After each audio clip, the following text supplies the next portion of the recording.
Lettre ouverte à M. Faure Gnassingbé.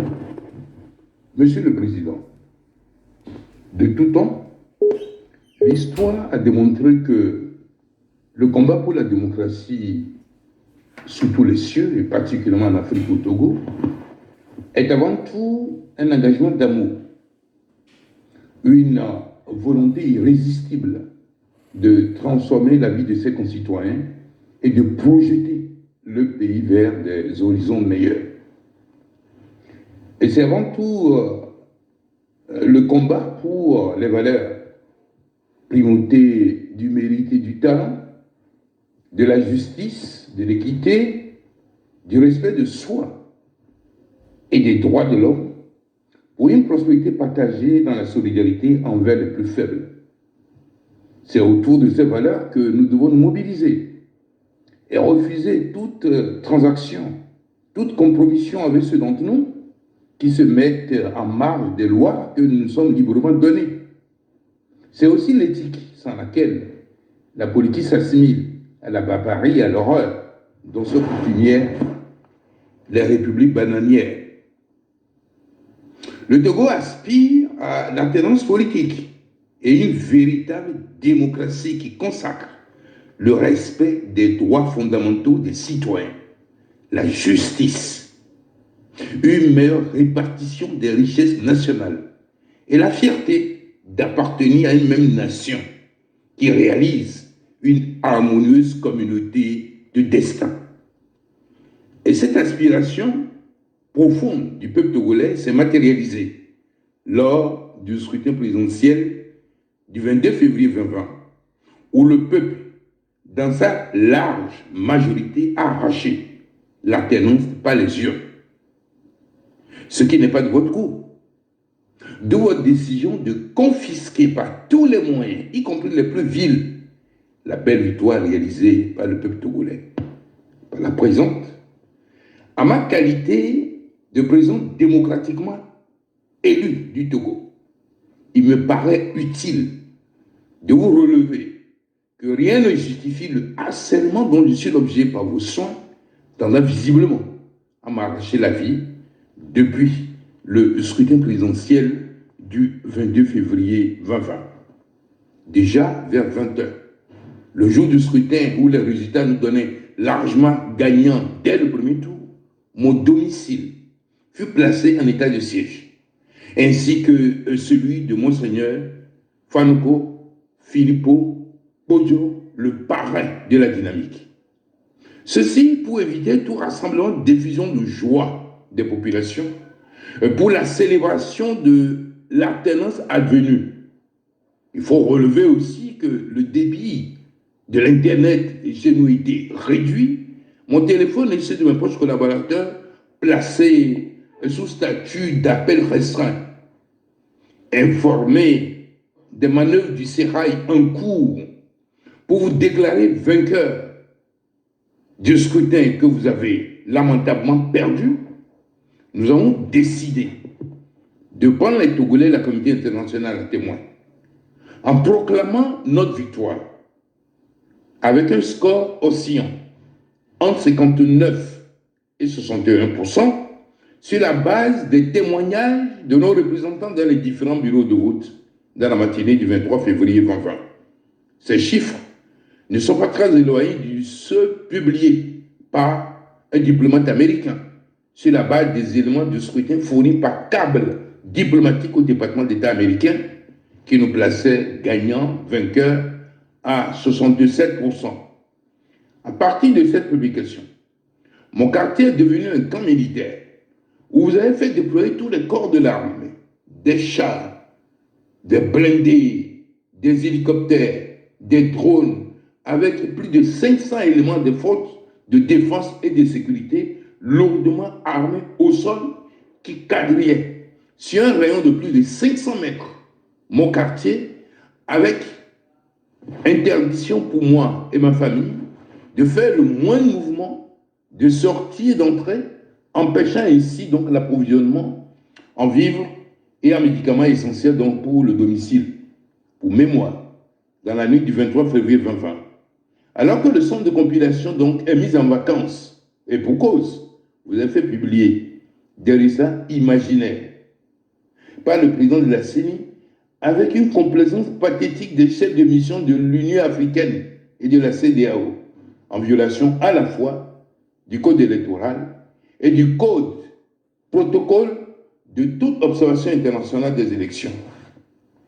Pour avoir été moi-même à plusieurs reprises chef de mission d'observation électorale, je sais d'expérience les contraintes exigeantes de cette mission hors de toute perspective de compromission. Et donc, sans avoir réuni l'ensemble des 9389 procès-verbaux de l'ensemble des bureaux de vote via les CELI, et sans avoir procédé à leur vérification, et organisé donc une plénière de validation suivie de certification, la loi dit aucune proclamation de résultats, fut-elle provisoire, n'est possible. Ces chaînes d'activité obligatoires ne peuvent s'accomplir en une journée, en 24 heures, en l'état actuel des infrastructures disponibles dans le pays. C'est la raison pour laquelle le législateur a prévu 6 jours à compter de la date de clôture du scrutin. Comment? La main sur la conscience. Pour vous convaincre les Togolais et la communauté internationale de la sincérité des résultats proclamés et de la transparence du scrutin. Une des preuves, il y en a plusieurs, qui ont exposé la manœuvre de tricherie organisée, se trouve dans le fait que la certification des résultats bidouillés apocryphes a eu lieu le 25 février 2020 en violation du code électoral. On ne publie pas les résultats avant leur certification, c'est la moindre des choses. Celle-ci précède toujours les résultats provisoires, sans oublier que ce n'est qu'après la publication des résultats inventés par le président de la CENI et ses comparses que la plupart des procès-verbaux ont atterri donc à la CENI selon les témoignages recueillis auprès des commissaires de cette institution. Ce n'est donc pas sans raison qu'aucune formation de l'opposition sur l'échiquier national n'a reconnu votre victoire. Parce qu'elle soulève un sentiment de triche, un sentiment dubitatif, un sentiment de ruse, un coup de force, dénoncé d'ailleurs par la conférence épiscopale, qui dans sa déclaration du 1er mars 2020 vous exhortait au rétablissement de la vérité des cieux pour résoudre le contentieux électoral et restaurer la confiance. Déjà, le 28 février 2020, le Front citoyen Togo Debout, par communiqué de presse, appelait le peuple à se mobiliser pour arracher la victoire du candidat du MPDD porté par la dynamique de Monseigneur Kodjo. C'est aussi pour les mêmes raisons que le département d'État américain vous a exhorté à faire publier les résultats bureau de vote par bureau de vote et que le collège des ambassadeurs des pays occidentaux, le G5, accrédité au Togo, vous a invité à produire les procès-verbaux de votre victoire. Aucune de ces diligences ne fut suivie d'effet. Je passerai sous silence les manœuvres maladroites, grotesques, déshonorantes et décrédibilisantes visant à obtenir une légitimité internationale de substitution opposable à celle des urnes, qui, en fait, est le déterminant de la souveraineté nationale et des principes démocratiques et qui fonde la légalité et la légitimité de tout pouvoir politique. Monsieur le Président, pour me faire taire et me contraindre à abandonner toute revendication, vous avez fait lever le 16 mars 2020 ma double immunité parlementaire. Une première dans l'histoire de notre pays. Et pour quel chef d'accusation? Le fait que le drapeau togolais m'a été remis par Monseigneur Kodjo au cours d'une méditation de grâce en l'église de la paroisse Saint-Kizito à Tokouin-Doumassessé pour un bon déroulé de la campagne et pour une victoire au secours de la veuve et de l'orphelin, des vulnérables, des laissés pour compte, des chômeurs, des conducteurs des émigrants, ou c'est le message que j'ai adressé aux forces de défense et de sécurité relativement à ma vision de leur institution et comment j'entends améliorer leurs conditions de vie et de travail. les FDS font partie intégrante du corps électoral. Ou c'est la nomination le 2 mars d'un Premier ministre. Et pour qu'il soit le porte-voix du peuple togolais, si la forfaiture de la CENI était confirmée par sa sœur jumelle, la Cour constitutionnelle, ou c'est le fait de vous attribuer la responsabilité des incendies, puisque Mohamed Doum a rétropédalé et vous a finalement accusé d'avoir orchestré vous-même les incendies des grands marchés de Lomé et de Kara pour démanteler donc le collectif Sauvons le Togo, qui était une menace pour votre pouvoir. Faut-il rappeler que cette nouvelle déclaration ou ce rétropédalage donc de Mohamed Loum, notre principal accusateur dans l'affaire des incendies, n'ont jamais fait l'objet d'un démenti officiel, nonobstant la redevabilité qui s'impose aux gouvernants, principe de gouvernance vertueuse. C'est cela que vous appelez diffusion de fausses nouvelles. J'ai passé arbitrairement 40 jours de ma vie en prison dans cette affaire, sans y être impliqué.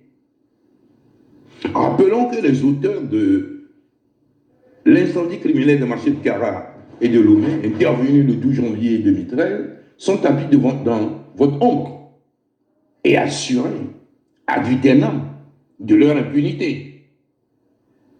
Est-ce la somme de ces éléments qui fondent la procédure criminelle déclenchée contre ma personne, celle de mes trois autres collègues que sont Brigitte Kafoui, Johnson Adjamagbo, Fubert Tissot et Marc Mondi, respectivement porte-parole de la DMK, coordonnateur de la DMK et assistant personnel de l'archevêque émérite de Lomé, Monseigneur Philippe Ofane Kokodjoro. Monsieur le Président, avant tout, mais que c'est fallacieux au regard des faits criminels et délictueux dont le pays charrie au quotidien, et plus récemment encore dans le domaine des finances publiques, dans l'affaire de Petrogate, et sans que les auteurs ne soient nullement inquiétés. Ils dorment sur les deux oreilles et ils resteront certainement impunis. À partir de la levée de mes immunités parlementaires et en dépit de ma qualité de haut serviteur de l'État, vous m'avez traité comme un banal citoyen, exposé à toutes les persécutions inimaginables et des humiliations indicibles que la pudeur m'interdit de décrire par le menu détail.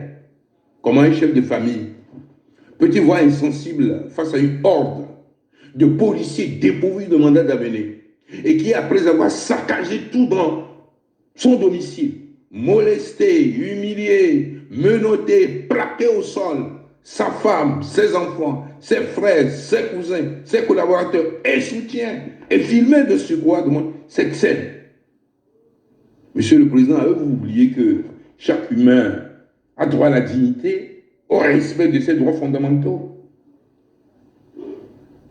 Fort, pourquoi faire subir ces châtiments obscènes à ma famille, nullement impliquée dans le contentieux électoral?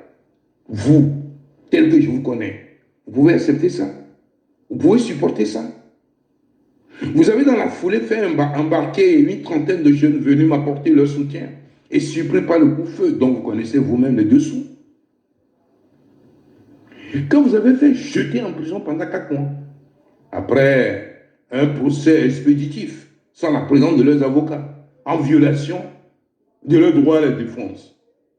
Que dire du prophète Ésaïe, qui croupit encore dans vos prisons pour un délit d'opinion, en raison de sa proximité avec la DMK, en raison du fait qu'il ait prédit que Agbéomé donc va monter sur le trône avant la fin de l'année? Il n'est pas le seul. Vous ne recevez pas des prophètes. Vous ne recevez pas de moins des marabouts. Quel crime a commis Otto Apédo, conseiller spécial chargé de la logistique de ma campagne, pour être violenté devant sa femme et ses enfants, avant d'être enlevé nuitamment le 9 mars 2020 en son domicile, saccagé, ses biens vandalisés, lui-même torturé pendant plusieurs semaines, en un lieu tenu secret, avant d'être libéré le 14 mai 2020 sous la pression internationale? Dans cette histoire de contentieux électoral, Mon quartier a connu le siège d'une partie de l'armée du 22 février au 25 avril 2020. Ma vie fut à plusieurs reprises menacée, et ce qui a contraint le plus vieil évêque du Togo, âgé de plus de 90 ans, Monseigneur Philippe Fanuko Bojoro, à élire domicile à ma résidence pendant 70 jours. Et vous allez nous imaginer le traumatisme que cela a pu engendrer au niveau de ma famille et de son environnement. Et certains habitants de mon quartier ont fait un AVC. D'autres quitté définitivement donc le quartier en raison des violences subies. Mes propres enfants n'ont pas échappé à cette barbarie, avec toutes les conséquences collatérales que vous ne pouvez pas imaginer. Vous avez voulu, Monsieur le Président, qu'en dépit de ma brillante et éclatante victoire à cette échéance électorale, la victoire du peuple dont je suis le dépositaire, que je reconnaisse la vote fabriquée, virtuelle, qu'on impose au Premier ministre des avantages et des privilèges. C'est dans cette perspective que j'ai reçu plusieurs de vos émissaires. Le ministre Achadiji, dans un premier temps, le général ministre Daman Yak, dans un second temps, par l'entremise de Maître Martial Akakpo, avocat inscrit au barreau de Lomé. Ce dernier, craignant vos représailles, simule dans la presse récemment une amnésie faisant croire à l'oubli du contenu de la conversation que nous eûmes et au cours de laquelle il m'annonçait avoir pris connaissance de ma large victoire et que de retour d'une mission donc à l'étranger, il interrogea M. Jean-Gabriel Baba sur les réels résultats de ces élections. Et ce dernier lui confirma que Agbomé a largement donc gagné du moins cette compétition électorale. Et par la suite, Maître Akakpo s'inquiétait du sort du prélat s'il advenait que je cédais à votre volonté d'accepter votre proposition. La troisième initiative, celle conduite par Monseigneur Barriga, à la suite du message que deux de vos émissaires, Gilbert Bawara et son excellent Marc Vizy, ambassadeur de France au Togo, lui ont apporté le 20 avril, et selon lequel vous reconnaissez la victoire de la DMK, tout en cherchant un accord politique de répartition des rôles, vous à la présidence de la République et moi à la primature, avec des pouvoirs plus étendus. Nous avons accepté le principe de vous rencontrer pour ce dialogue bilatéral, mais la même nuit, nous fûmes attaqués par des éléments armés qui ont commencé à prendre position dans les maisons contiguës à la mienne, un mode opératoire qui laissait présager le pire, au point que Monseigneur Philippe Bojoro fut obligé de lancer un cri de détresse sur la chaîne internationale de télévision Tempo Africa, basée aux États-Unis, et sur les réseaux sociaux. Monsieur le Président, n'ont pas dormi cette nuit. Et le lendemain matin, le 21 avril, à l'aurore, ce fut la grande catastrophe. Un assaut militaire d'une intensité incompréhensible et inappropriée, exécuté par des unités d'élite, de corps spécialisés de l'armée, rompus au combat et aux opérations de lutte contre le terrorisme. Le portail du domicile fut défoncé par un blindé de la gendarmerie, canon devant. Tous nos biens saccagés dans la résidence et toute la maisonnée violentée. Conduit manu militari à la gendarmerie, j'y passerai 4 jours dans des conditions exécrables, dormant à ras le sol, alors que je souffrais d'une lombosciatique que les médecins de cette institution ont attesté et recommandé en urgence une hospitalisation pour éviter une paralysie. Ce délai de garde à vue passé, je fus conduit chez le procureur de la République. Puis, chez le doyen des juges d'instruction pour une mise en examen avant d'obtenir une liberté conditionnelle le 24 avril 2020 à minuit sous 2 astreintes. S'abstenir de toute déclaration tendant à la remise en cause des résultats du scrutin du 22 février 2020, alors que nous étions dans un contentieux électoral et que nous estimons légitimement avoir été privés de notre gain électoral. Ensuite, on nous demande de nous abstenir de tenir tout propos, de faire toute déclaration ou adopter toute attitude tendant à remettre en cause ou à saper l'ordre constitutionnel et institutionnel existant. Monsieur le Président, ces mesures violent 2 droits fondamentaux, Constitution des citoyens et la Charte des partis politiques, que sont la liberté d'opinion et le droit de contribuer et d'animer la vie politique de son pays. Et comme tout cela ne vous suffisait pas, vous avez fait lancer le 10 juillet 2020 pour m'obliger à m'éloigner du pays. Ma seule faute, c'est d'avoir eu la faveur des urnes le 22 février 2020, ce que vous considérez comme un crime de lèse-majesté. Je vis depuis plusieurs mois dans la clandestinité en raison de la violation de mes droits fondamentaux de citoyen et des menaces